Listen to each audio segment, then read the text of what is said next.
Olha só, então vamos voltar aqui, gente. Deixa eu fazer dois reparos sobre a aula passada. Que quando eu assisti a aula para fazer a edição, eu vi que merece. Essa compreensão. É entender as conjunturas como fortuna, eu acho que está adequado. Mas não podemos reduzir as conjunturas, tá? Então está feito esse reparo.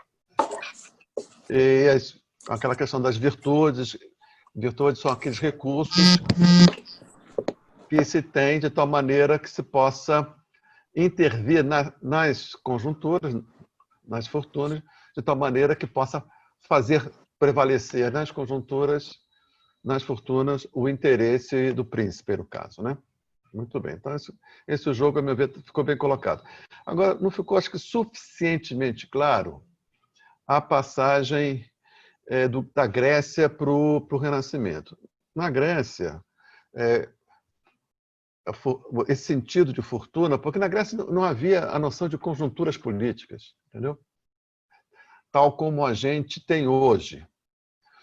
A gente tem uma concepção assim, de conjuntura muito, vamos dizer assim, muito importante, porque a nossa experiência moderna, ela traz uma diferença muito acentuada na experiência anterior à nossa. Qual é?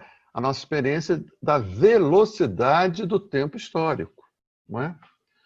Foi a velocidade do tempo histórico que nos fez ver na modernidade, que fez com que a própria questão da história virasse um objeto dos mais importantes para a reflexão, seja dos filósofos, seja de todos os pensadores. A história não era um objeto de pensamento porque o ritmo lento das mudanças sociais não fazia com que a história se destacasse entre outros fenômenos sociais, né? Então, o que prevalecia era uma espécie assim, de tempo cíclico, né? Um tempo cíclico, um movimento que faz com que as questões do passado reapareçam, mas sem esse sentido de um processo cumulativo, né? que vai fazendo com que novas questões vão aparecendo. Para o Maquiavel, isso está claro, como se fosse um tempo cíclico. Né? O poder do príncipe, mais hábil que ele seja, ele tende o tempo a ser desconstruído pela, vamos dizer assim, precariedade inerente ao próprio poder político. Né? Haveria uma precariedade inerente. Então, nós podemos dizer, exagerando um pouquinho nas tintas, que o Maquiavel é um pensador da anomia cíclica. Você arranja o poder, não é? Mas isso tende ao desarranjo, tendo em vista não tanto a natureza do poder, mas tendo em vista mais a natureza da psique humana, né? Com a sua instabilidade constitutiva. Então, lá na Grécia, essa questão da fortuna, nós poderíamos chamar do destino, que ele é inelutável, né? O destino é uma coisa dada, e o destino ali é, sobretudo, dos indivíduos, né? Aqui no Maquiavel, não há essa ideia de destino, não é? O que é, portanto, mas sim a ideia da fortuna, as circunstâncias que se apresentam, a revelia dos sujeitos, né? E, portanto, por isso, fortuna, porque se apresenta a revelia dos sujeitos, e os sujeitos têm que dar conta disso que se apresenta a sua revelia mediante os seus recursos, na linguagem de Maquiavel, mediante as suas virtudes. Esclarecido não, né? Tornado isso mais preciso, vamos aqui ao nosso livro, O Príncipe, né? Não vou ler mais não vou fazer mais menção à dedicatória, né? Isso aí já está bem trabalhado. No capítulo 1, aqui na tradução do Lívio Xavier, da coleção Os Pensadores, quando precisar, se precisar, a gente vai fazer um recurso ao original, tá? Então diz assim: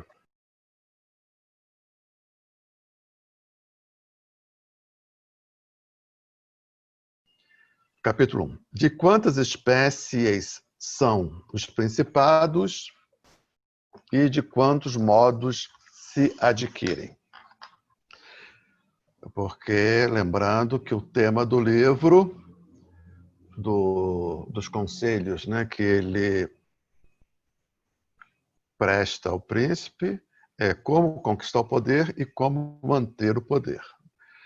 Para isso, ele faz de início uma tipologia de quantas espécies são os principados e de quantos modos se adquirem. Porque a cada espécie de principado vai implicar modos próprios da conquista e da manutenção do poder. Então, primeiro tem que partir de uma tipologia. Aí vem assim a frase famosa, porque ele utiliza a palavra Estado, Stato, em italiano, e muitos consideram que é uma das primeiras aparições desse termo na literatura ocidental. Então, ele diz: todos os estados, vírgula, todos os domínios que tem havido e que há sobre os homens foram e são repúblicas ou principados. Então, há duas formas, né, aí de Estado, república ou principado. Mas vamos trabalhar, antes disso, deixa eu pegar aqui no italiano rapidinho, deixa eu ver se eu acho aqui. Vamos trabalhar essa questão aqui, né, do Estado. Aqui o Lívio Xavier disse assim: todos os estados, vírgula, todos os domínios que tem havido, etc. Lá no original, supostamente no original, está dito assim: tutti gli stati e tutti i domini. Então tem vírgula. Todos os estados e todos os domínios que hanno avuto e danno potere, etc. Aqui está todos os estados, vírgula, todos os domínios. No original está todos os estados e todos os domínios. Então, vou propor o seguinte, que a gente entenda esta vírgula do Lívio Xavier, todos os estados, vírgula, todos os domínios, e este e conjuntivo, nós chamamos essa conexão, tutti gli stati e tutti i domini, esse e essa vírgula, vamos entender como isto é. Então, seria assim: todos os estados, isto é, todos os domínios. Então, ele está, isso é importante para a gente entender a concepção dele. Ele está dizendo, associando Estado a domínio. Todos os estados, isto é, todos os domínios que tem havido e que há sobre os homens foram ou repúblicas ou principados. Então, veja, Estado é domínio, e domínio é o quê? É algo que se exerce sobre os homens. Então, aqui, veja só, a concepção de Estado do Maquiavel, nessa primeira frase, o Estado é aquilo que se exerce sobre os homens. Que é diferente de uma concepção moderna que a gente tem de Estado como um corpo legal e suas instituições derivadas deste corpo legal, que existe num determinado território, né? O que faz com que todos esses habitantes deste território sejam considerados, sejam constituídos como cidadãos. Então, o que torna esse habitante um cidadão é o fato dele estar não apenas sob o domínio do Estado, está constituído como cidadão porque esse Estado é um corpo legal e as suas instituições. O Maquiavel não chega a tanto, porque ele diz todos os estados, isto é, aí ele vai descrever os domínios. E o que é domínio? É aquilo que aconteceu e acontece sobre os homens. Então, um poder sobre os homens. Então, na questão do Estado, está ressaltado, sobretudo, o poder, e não tanto a institucionalidade estatal. Não é? Então, a teoria do Maquiavel, o que Maquiavel tem em mente quando fala em Estado, é uma relação de poder sobre os que estão submetidos a esse poder. não tanto a institucionalidade, não tanto o corpo jurídico, que é como nós modernamente compreendemos. Quando a gente fala em Estado, logo vem à mente o quê? O corpo jurídico, a forma de governo, não é? A composição das instituições, o jogo entre as instituições. Não é disso que se trata. E mais o quê? Aquilo que há e tem havido sobre os homens. E isso que há e tem havido sobre os homens adquire a forma ou da república ou do principado.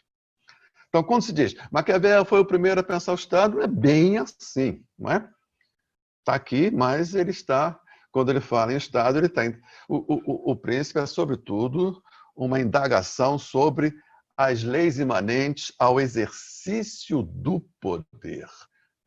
Que para ser exercício efetivo do poder, tem que levar em consideração o que nós chamaríamos hoje de uma psicologia social. Feito então, essa é a primeira frase do capítulo 1. Agora ele vai dar um passo adiante, né? Então, Estado, domínio. Estado, isto é, domínio, ou tem a forma da república, ou tem a forma do principado. Frase seguinte. Os principados, já deixou a república de lado, porque ele considera ter tratado da república no livro Discursos sobre a primeira década de Tito Livio. Então, ele vai tratar aqui, sobretudo, dos principados. Não é? República é aquele governo que se constitui o governante a partir de uma decisão de um colegiado, não é? E o principado não, né? É por herança, por hereditariedade. Então ele diz, agora ele vai focalizar, fez a separação entre república e principado, agora ele vai focalizar o principado, dando continuidade a esta tipologia. Ele diz, os principados, ou são hereditários, ele vai dizer o que é, ou novos. E vai haver uma terceira possibilidade, os mistos. Hereditários, aquele príncipe torna-se o senhor do Estado porque ele herda o poder, pelo fato de ele ser da família, na ordem da sucessão, aquele que caberia na ordem da sucessão da família dele, este poder, esse hereditário. Ou novos, não havia um principado e passa a haver um principado, está instituindo aí, nesse novo principado, a família que vai, portanto, dar continuidade ao poder hereditariamente. Então, os principados hereditários e os principados novos. E, no meio termo, que ele vai chamar no capítulo seguinte de misto, que é por anexação. Tá? Então, ele vai fazer essa tipologia desses três tipos de... Tipologia de tipo é bom, né? Os três tipos de principado. Então, ele fala assim, os principados ou são hereditários, vai dizer, cujo senhor é príncipe pelo sangue, por longo tempo, ou são novos.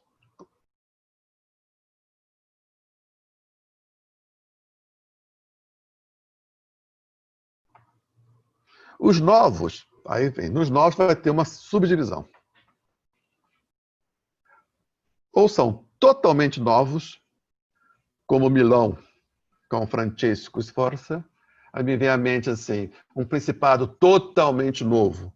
Foi o do Napoleão Bonaparte, né? Que a partir da sua constituição como imperador, ele cria o Império Francês, ele é o imperador, e a partir daí a família dele seria a família de onde sairiam os futuros imperadores, né? Não deu certo porque porque Napoleão foi derrotado.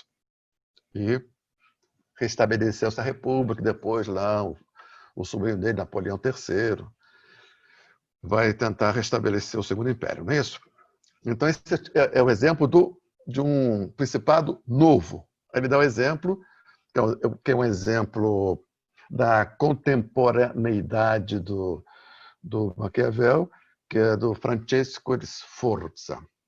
Então ele diz, então, ou é principado ou é república. No principado, ou ele é hereditário,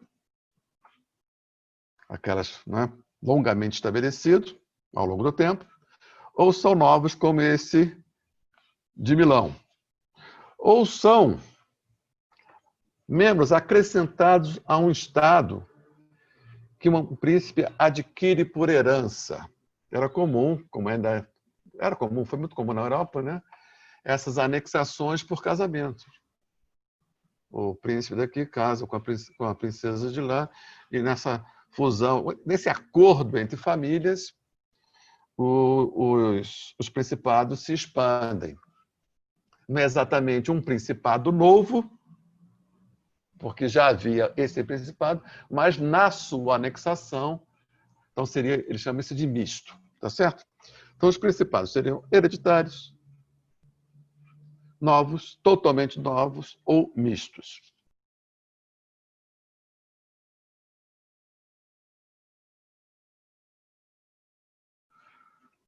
Aí ele fala, esses domínios assim adquiridos são os domínios, né? Então adquiriu por conquista, como esforça, né?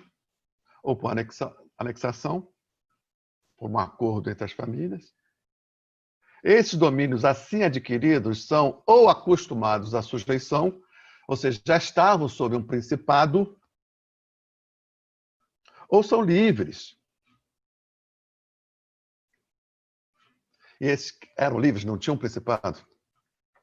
E nesse caso, são adquiridos, aí tem duas possibilidades, ou com tropas de outrem, ou com tropas próprias, isto é, ou pela fortuna ou pelo mérito. Então, ele fez aqui uma tipologia de cada uma situação, gera dois, não é? E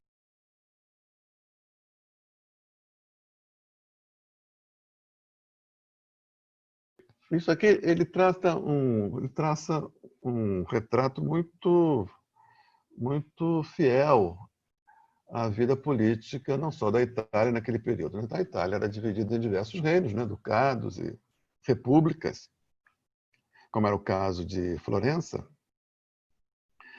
E essas repúblicas estavam, a partir das suas lideranças, ou famílias ou lideranças políticas, né? Sobretudo as famílias, né? Em Florença, as famílias dos Pazzi e dos Médici, em Roma, do Orsini, dos Colonna, não é? A família dos Sforza em Milão, etc. Então, elas em permanente disputa, e muitas das vezes, nessas disputas entre si, elas faziam apelo, faziam aliança com forças estrangeiras, sobretudo Espanha e França, que já tinham logrado a sua unificação, né? A França que com Carlos VIII, né, aquele que foi diretamente responsável pelo exílio da família Médici em Florença, em 98, e Fernando, depois do Carlos VIII, o Luís XII, e na Espanha o Fernando, né? Fernando Católico, com a unificação de Castela e Aragão. Então, a Espanha e a França eram reinos unificados, né? Nós podemos dizer que já são estados-nação. E a Itália não. Então, essas duas grandes potências interferiam constantemente no mundo italiano, nessa Península Itálica, né? Ora, né? E as famílias italianas faziam esses acordos entre si, e entre si com as potências estrangeiras, ou contra as potências estrangeiras, e aquele aliado de hoje constantemente era o inimigo de amanhã. Então, é nesse nível de instabilidade e do poder assim constituído, e a política determinada por essas alianças, né, e por esses acordos e desacordo entre as famílias imperiais da Espanha e da França e das famílias que dominavam a política da Itália, é este ambiente, é nesse caldo de cultura que é tendo em vista essa situação que Maquiavel produziu o seu manual de como conquistar o poder e de como mantê-lo. Então, para isso, primeiro, ele teve que fazer esta tipologia, porque para cada um desses tipos teria um conjunto de regras próprias, seja para conquistar o poder, seja para mantê-lo. Não é? Muito bem. Então, no capítulo 1, ele faz a tipologia, que a tipologia é, portanto, ou república ou principado, no principado ou hereditários ou novos, nos novos ou totalmente novos, ou aqueles por conquista ou os mistos. Tá? Feito esta tipologia, vamos para o capítulo 2, dos principados hereditários.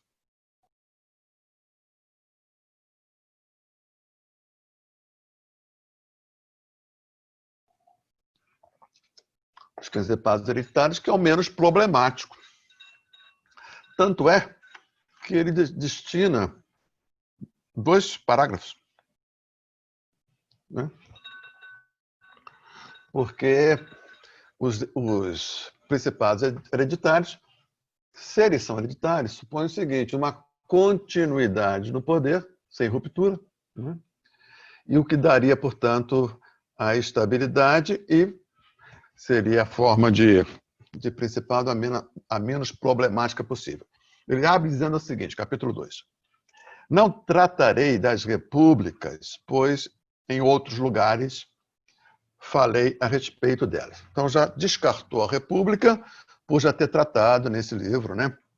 O tal do Discorse sopra la prima decada de Tito Livio. Tito Livio era um grande historiador da história romana e publicou lá 140 livros.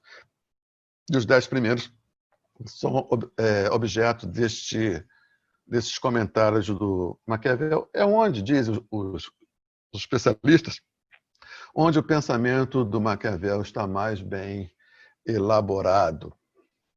O Maquiavel, vamos dizer assim, republicano. Então ele fala, não vou tratar das repúblicas,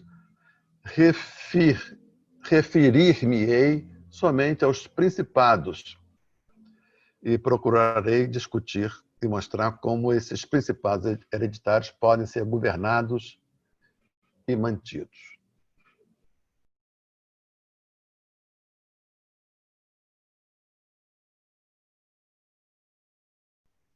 Governados e mantidos. Então ele fala, são muito menores as dificuldades de mantê-los, os principados hereditários. Aí vem assim a frase, a meu ver, chave. Pois basta somente que não seja abandonada a praxe, eu vi lá no italiano, os costumes dos antecessores. De modo que, se tal príncipe é de engenho ordinário, sempre se manterá o seu estado. Então, aqui ele está contando com uma estabilidade. Veja, portanto, ele não percebe, coisa que para a gente já vem, salta logo aos olhos, um certo dinamismo interno às sociedades que pode, eventualmente, desorganizar o poder. Então, ele fala, na principado hereditário, se o príncipe, o novo governante, mantiver, ou seja, se o poder chegou até ele, se ele mantiver o costume e a tradição pelo modo como este principado era governado, a tendência é não haver maiores problemas. Porque ele está entendendo aqui que a sociedade tem baixíssima fonte de contradição interna. Nós podemos entender que essa baixíssima, comparada à nossa, né, fonte de produção de contradição interna, se deve a uma economia não tão dinâmica como vai ser a economia do capitalismo industrial. Aqui nós temos um capitalismo mercantil, né? Um capitalismo das oficinas, das corporações de ofício, nas quais as contradições de classe ainda não adquiriram assim, o poder de colocar as coisas de cabeça para baixo, como é que chama isso? Tá, como nós temos na nossa sociedade. Então, é razoável que seja naturalmente benquisto um príncipe do principado hereditário. Bom, capítulo 3. Dos principados mistos.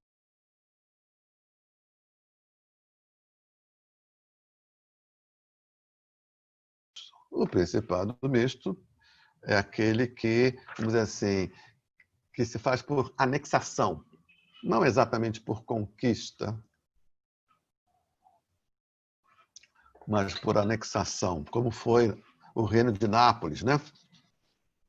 Que foi anexado pelos franceses por essas questões aí de casamento entre membros das duas famílias reais, né? Então ele fala assim, se no Principado não, são muito menores as dificuldades de mantê-los, os principados hereditários, nos principados mistos, ele fala assim, a dificuldade consiste nos principados novos, né? O misto é um dos novos. Primeiro, se não se trata de principados inteiramente novo, mas sim de membro ajuntado a um estado hereditário. Ele fala, um novo príncipe, aí vem aquelas frases difíceis para a gente ouvir, né? Veja, Maquiavel não está propondo que seja assim. Ele está supostamente reconhecendo o estado de coisas como é. Isso depende de outra necessidade natural e ordinária que faz com que um príncipe novo precise ofender os novos súditos com a sua tropa e por meio de infindas injúrias que acarreta uma recente conquista. Então, numa recente conquista, esse poder, como é um poder externo, para se constituir efetivamente com poder para submeter aquele povo a esse poder novo, o príncipe precisa aqui fazer ofender os novos súditos, ou seja, é manter os novos súditos sobre domínio político, coisa que um príncipe hereditário não precisa, porque a submissão do povo ao poder da sua casa já vem sendo estabelecida ao longo dos anos, né? Mas não, então, para isso, ele necessita do favor dos habitantes. Ele vai dando diversos exemplos ao longo da história, né? Todas essas, vamos dizer assim, teses de Maquiavel, ele sustenta com exemplos da história. A história como mestra da vida, que é o lema do Cícero, né? Ele diz, e é preciso, se esse é um principado novo, num principado, numa população que tinha príncipe, então é preciso fazer desaparecer a linhagem do príncipe que as dominava. Se este principado foi conquistado, é preciso fazer desaparecer a linhagem do príncipe que as dominava.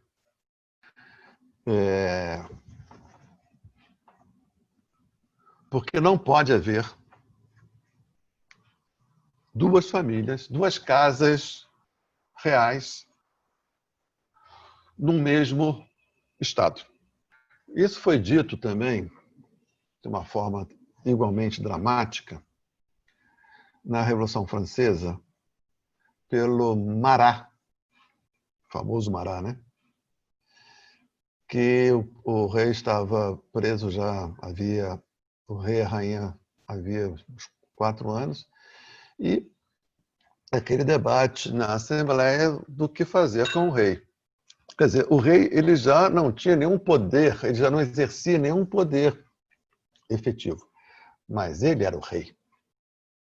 O Marat cunha essa frase que entra para a história e que, de certa maneira, está contida aqui quase 300 anos antes, nessa formulação do Maquiavel. O Marat, na sua intervenção, não sei se na convenção, na sessão que se discutiu o que fazer com o rei, o Marat disse a frase célebre: ou o rei morre ou ele reina.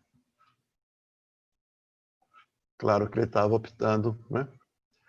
Então, essa frase, ou o rei morre ou ele reina. Enquanto o rei estiver vivo, mesmo destituído do exercício de todo e qualquer poder, mesmo assim, mesmo destituído de todo o poder, o fato mesmo do rei estar vivo num país onde ele reinou como rei, o fato mesmo dele estar vivo, ele está, em alguma medida, reinando. Então, a frase do Marat, ou o rei morre, ou ele reina. Então, o Maquiavel diz, a conquista de um poder, de uma sociedade que estava estruturada num principado hereditário, para que essa anexação seja efetiva, ela precisa fazer desaparecer a linhagem do príncipe. Ele não está propondo isso. Ele está reconhecendo isso como uma exigência da conquista do poder e da manutenção do poder. Agora ele fala assim, mas tem uma ressalva. Fazer extinguir o sangue do antigo príncipe sem alterar as leis nem os impostos. Porque se você... Quer dizer, o povo não teria motivos para se rebelar se apenas a família, o sangue do antigo príncipe fosse extinto. Não haveria motivo para ele se rebelar. Haveria motivos para rebelar se fosse alterada as leis, ou seja, o modo como que eles vinham vivendo e os impostos. Então, o conselho que ele dá ao príncipe é esse príncipe cujo reino será acrescido pela anexação de um outro principado, fazer extinguir a linhagem do príncipe sem alterar as leis nem os impostos. Esse é o conselho ao príncipe.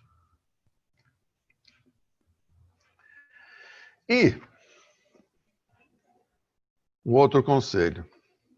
Se esse reino que foi anexado tem uma língua e costumes diferentes, o fato de ele estar presente, ele teria condições de ver nascer as desordens desde o início. Ele tem uma passagem que também é célebre, né? Que ele fala assim, é uma imagem assim forte, né? Mas muito eloquente disso aqui. É uma passagem clássica do Maquiavel, muito citada. Ele fala assim sobre a tuberculose. Aqui ele está falando de o príncipe morando, habitando esse principado novo, que foi anexado ao seu reino, que ele deve lá habitar, não é isso? Então ele faz essa comparação, porque assim ele teria condições de ver os problemas surgirem desde o seu nascimento. Então ele faz uma metáfora, uma comparação médica. Ele faz assim, da tísica é a tuberculose, né?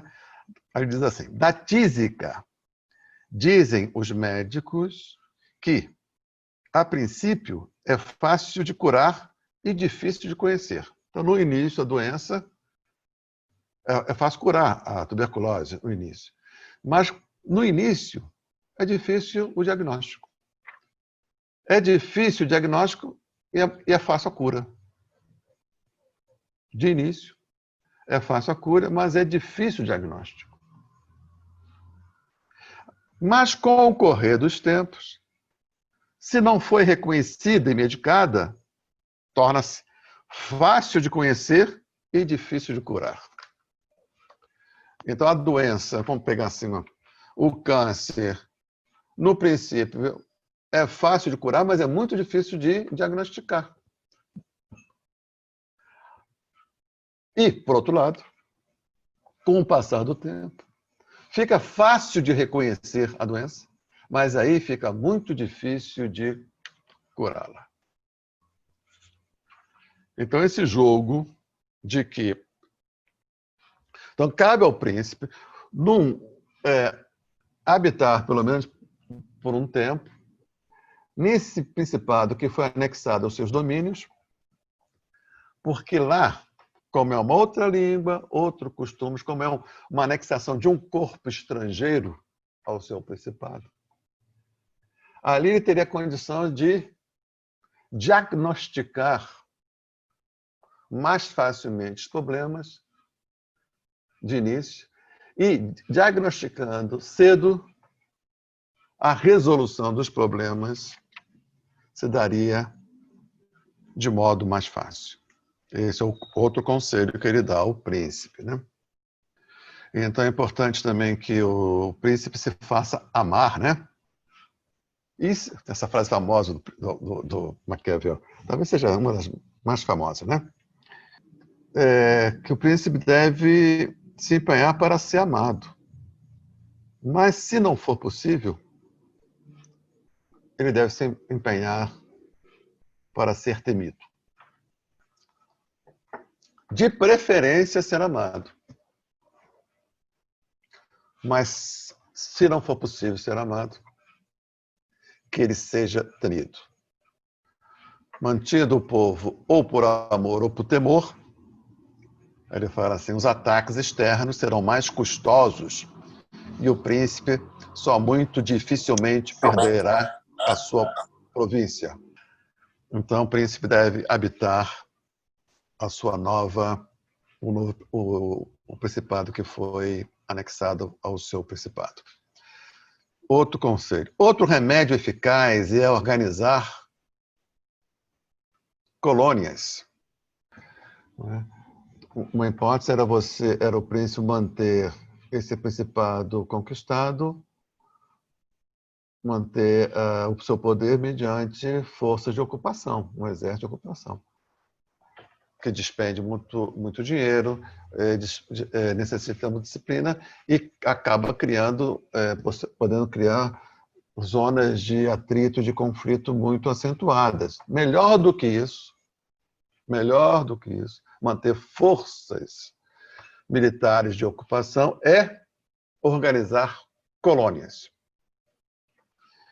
Ou seja, pegar cidadãos do principado, súditos, né, do principado que está anexando, transferi-los para o principado anexado e lá se estabelecer como colônia, expropriando lá as posses e as terras nas quais essas colônias vão ser constituídas. Não é? Então, trocar as forças de ocupação por colônias. Tem outra frase também que ele diz assim, que deve-se notar que os homens devem ser mimados ou exterminados. Mimados ou exterminados. Pois, se vingam de ofensas leves, das graves já não podem fazê-lo. Se daria, assim, o príncipe que anexou um campo de vingança das ofensas leves, mas não das ofensas graves, sobretudo dessa mais grave das ofensas, que seria a anexação. Ok, então, é melhor ter colônias do que forças armadas, porque se gasta muito. Ele fala, é inútil conservar força armada ao contrário de manter colônias. Outro conselho, nesse caso do principado anexado: faça-se o príncipe de chefe e defensor dos mais fracos e trate de enfraquecer os poderosos dessa província que foi anexada. De tal maneira que esse príncipe anexador apareça ao povo como um seu aliado contra o antigo poder dominante nesse principado que está sendo anexado. Faça-se o príncipe, esse que está anexando, de chefe defensor dos mais fracos e trate de enfraquecer os poderosos da própria província. Mais um conselho, né? Aí diz como foi isso com os romanos. Aí tem aqui no final desse capítulo, é o 3, né? É o 3. Ele diz, falando do rei Luís. O rei Luís é o rei atual, não é? É o rei francês desse momento que ele está escrevendo, que sucedeu ao Carlos VIII, que foi aquele que invadiu a Toscana, que resultou nessa invasão da Toscana a perda de poder pela família Médici. Então ele fala, também isso aqui é um dos pontos célebres do Maquiavel. O desejo de conquistar é coisa verdadeiramente natural e ordinária. E os homens que podem fazê-lo serão sempre louvados e não censurados. É isso aqui o Hitler, ele assinaria embaixo, né? Até acho que o Hitler falaria até um pouco mais radicalizando. Não falaria o desejo de conquistar, porque para o Hitler a conquista seria uma coisa que se impunha ao povo alemão. Caso contrário, pelo fato dele estar ensanduichado entre duas potências, o tal do espaço vital, ele pereceria. O desejo de conquistar é coisa verdadeiramente natural e ordinária, e os homens que podem fazê-lo serão sempre louvados e não censurados. Isso reflete adequadamente a situação política tal como era, não é? Os reinos em permanente disputa, e o que trazia uma situação de uma instabilidade quase que permanente, e a conquista era entendida como a forma como os reinos, os principados, poderiam adquirir a sua própria estabilidade. Não era possível, não era entendido o fato de um principado mantido nos seus próprios limites originais, que ele pudesse ser assim estável. A conquista era um mandamento que se impunha à própria estabilidade do reino e à própria permanência do reino. É como se fosse aquela planta que precisa sempre ir estendendo as suas raízes como condição de buscar os nutrientes necessários à manutenção da vida da própria árvore. Então, a expansão e sobrevivência são quase que sinônimos. Por isso que ele diz, o desejo de conquistar é verdadeiramente natural. Por ser natural, o desejo de permanecer vivo. Por ser natural o desejo de permanecer vivo, aos principados é natural o desejo de conquista. Quer dizer, a história na Europa, né, ela precisou passar por muitos e muitos e muitos episódios de guerra, a ponto de reconhecer que o estado permanentemente de guerra colocaria em risco todos. Então, portanto, seria do interesse comum o estabelecimento de fronteiras estáveis, não é? E de construção de órgãos capazes de gerir os conflitos entre os estados que não fossem a guerra. Mas, para isso, né, o Hegel vai entender isso, para que houvesse um reconhecimento da necessidade dessa estabilidade sem guerra, precisou que houvesse séculos de guerra. Uma guerra, outra frase também daquelas do Maquiavel, né? Uma guerra não se evita, apenas se adia. Uma guerra, pois, não se evita, e sim apenas se adia. Portanto, o estado de guerra é um estado permanente, tendo em vista a necessidade imperiosa da conquista, como condição para a manutenção dos principados. Se os principados, portanto, estão sempre diante da necessidade da conquista ou de se precaver de ser conquistado, portanto, a guerra não se evita. Pode se adiar, no máximo se adiar. Então, você tem que fazer o príncipe tomar as medidas para adiar a guerra enquanto ele não tiver condições de ser uma força militar com chances de vitória e se preparar para a guerra, pois ela é inevitável. Ele diz assim, o rei Luís perdeu a Lombardia por não haver observado nenhum dos princípios aqui expostos. Aqui nós temos o capítulo 4, por que razão o reino de Dario, ocupado por Alexandre, não se rebelou contra os sucessores dele. Então ele faz naquela metodologia que nós já ressaltamos bastante, né?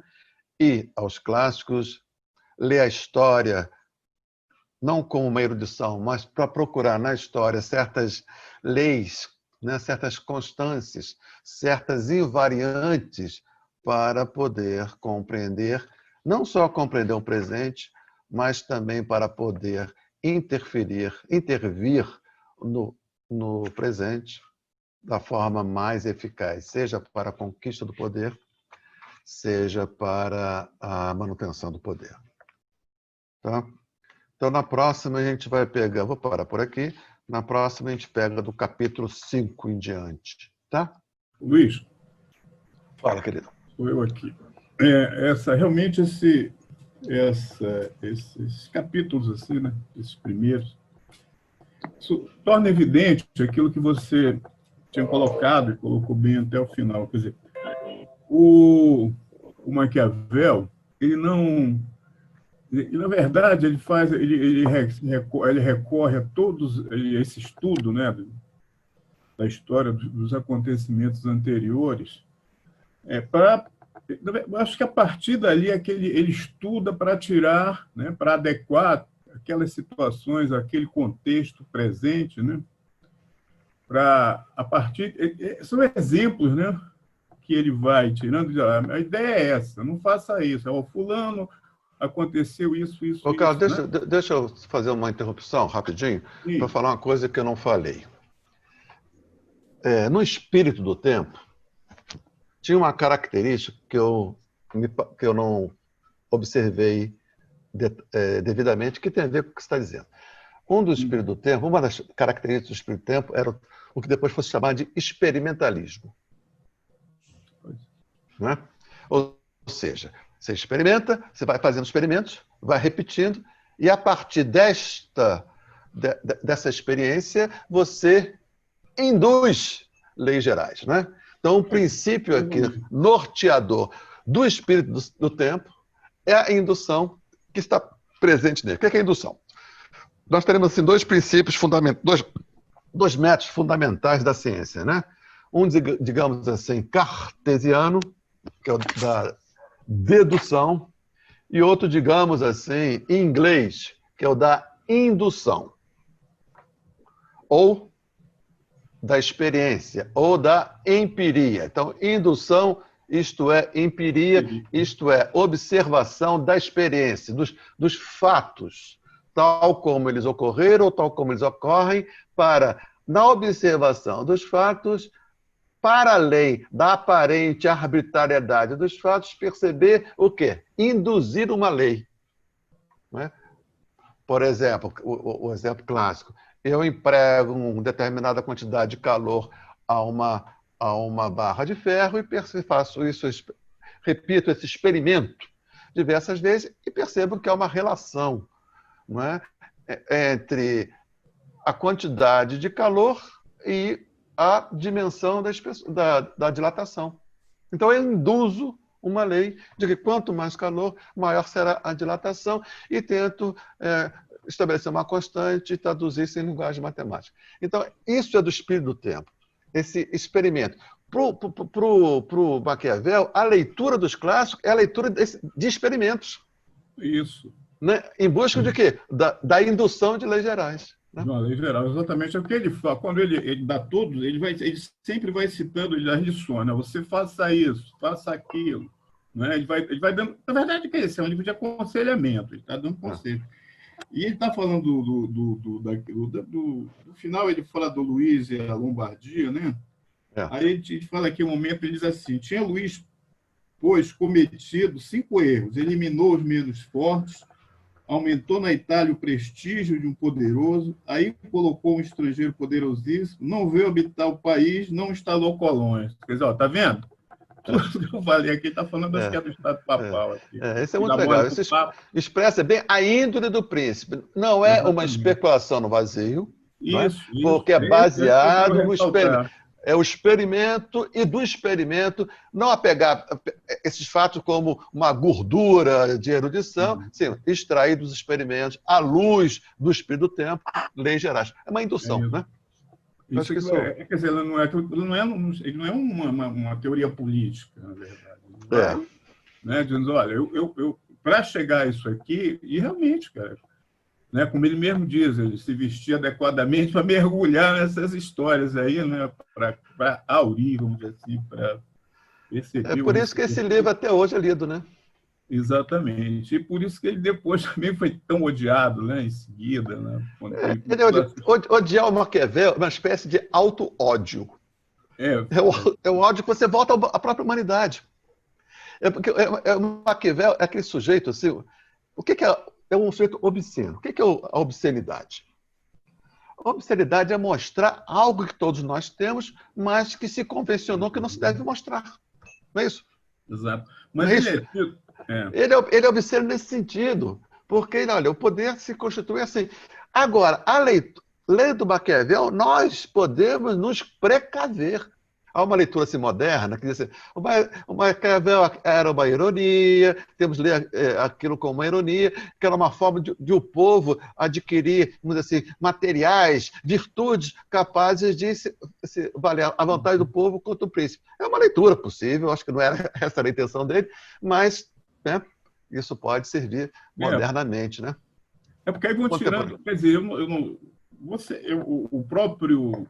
Depois isso foi visto, né, em determinados momentos da história, como se extrapolasse daqui o próprio caráter dele. Né? Por isso que ficou... Você até falou, acho que nas primeiras aulas do Old Nick, de ter se identificado com o próprio demônio, né? Como se fosse um sujeito assim que arquitetava fosse da personalidade dele, né? A hipocrisia, a safadeza, né? Aquele negócio de você fazer tudo, né, sem nenhum caráter, né, assim, absolutamente desprovido de qualquer valor ético e tal. Quer dizer, isso extrapolou do conceito do livro para a própria personalidade dele. E ele, pessoa, passa a ser visto com essas características.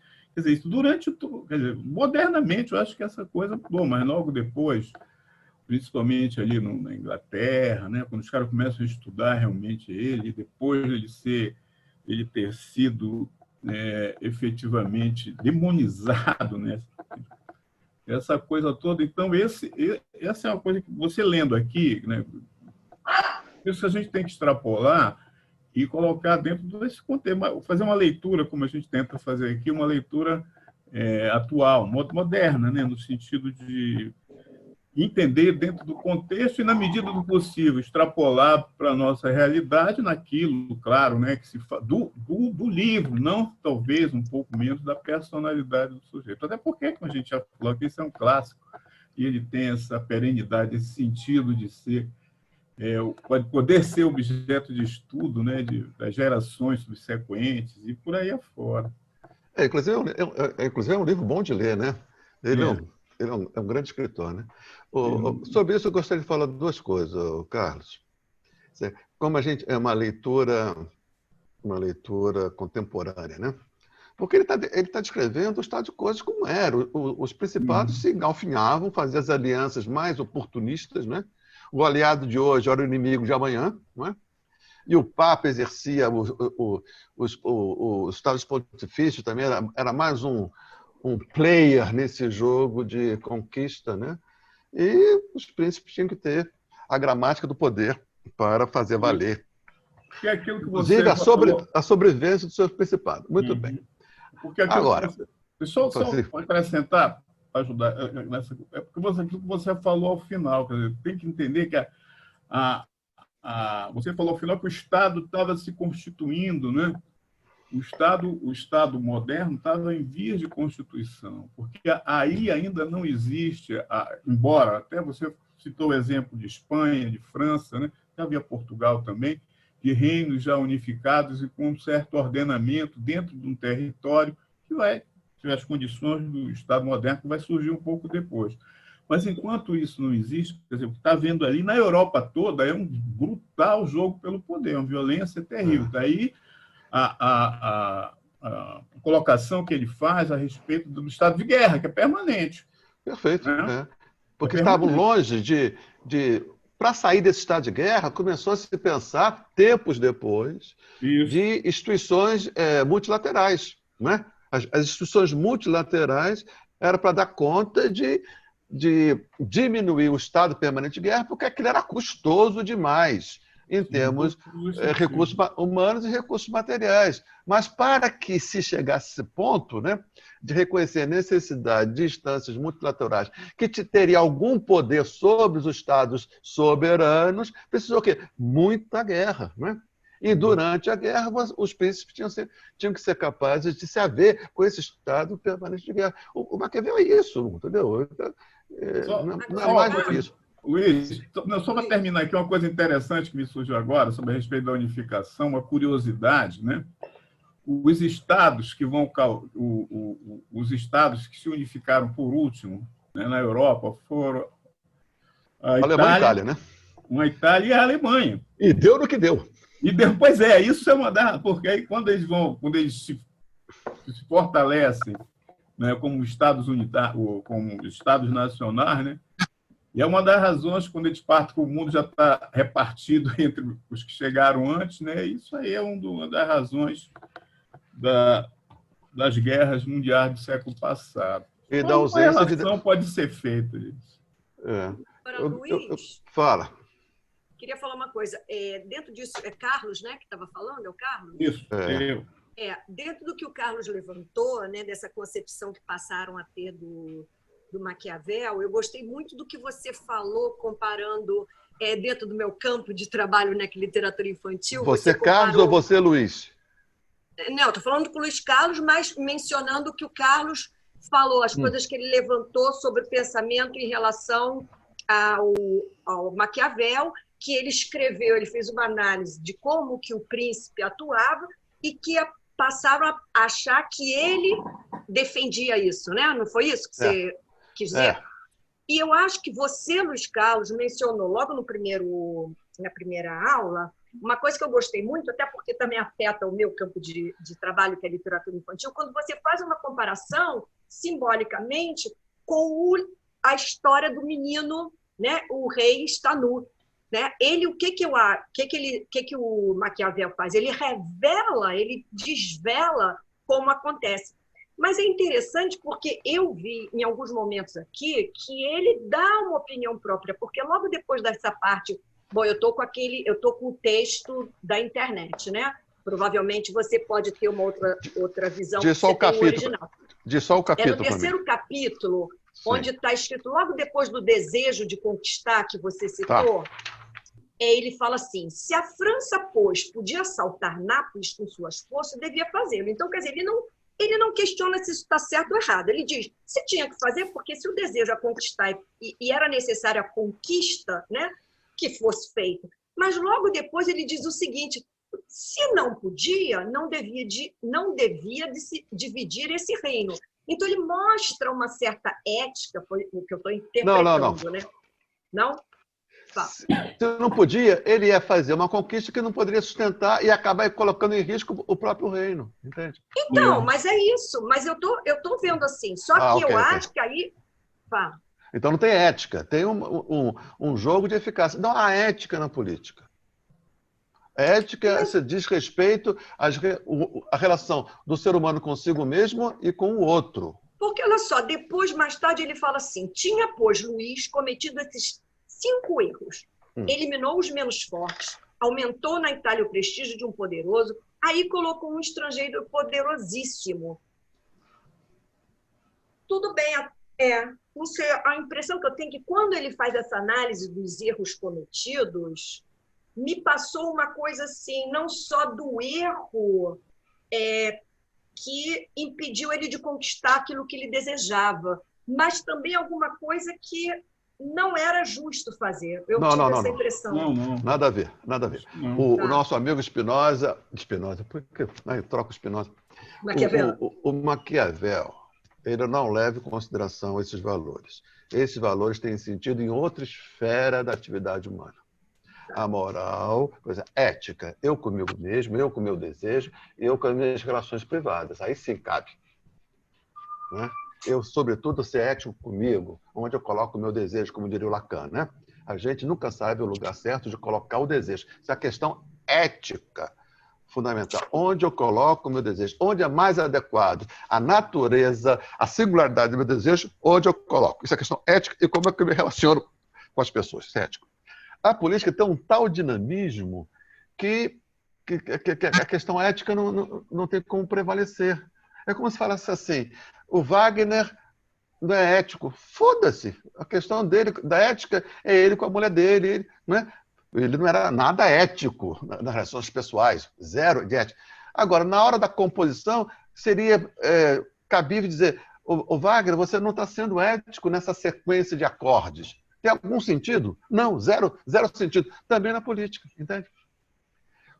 Como esses dois reinos eram confusos, eram confundidos no medievo, é como se a boa política do príncipe derivaria da sua boa índole, o Maquiavel ele teve que primeiro desfazer esse engano, para dizer o seguinte, como eu tenho insistido, né? A política é uma esfera autônoma.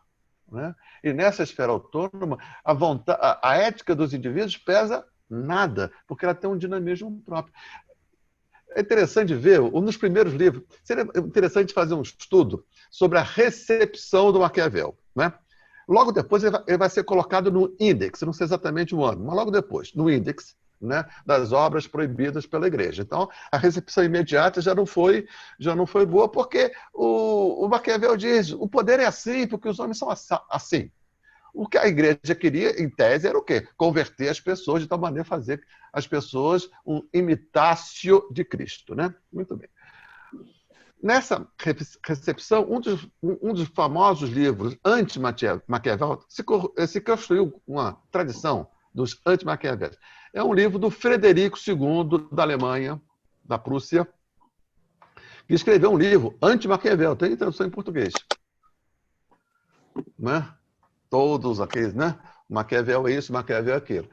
Quando esse Frederico II, que escreveu esse livro anti-Maquiavel, chegou no poder, ele obedeceu a cartilha do Maquiavel. Entende? Ou seja, a recusa moral de Frederico II ao Maquiavel não foi de tal ordem que o fez com que ele colocasse na política algo que não era próprio da política.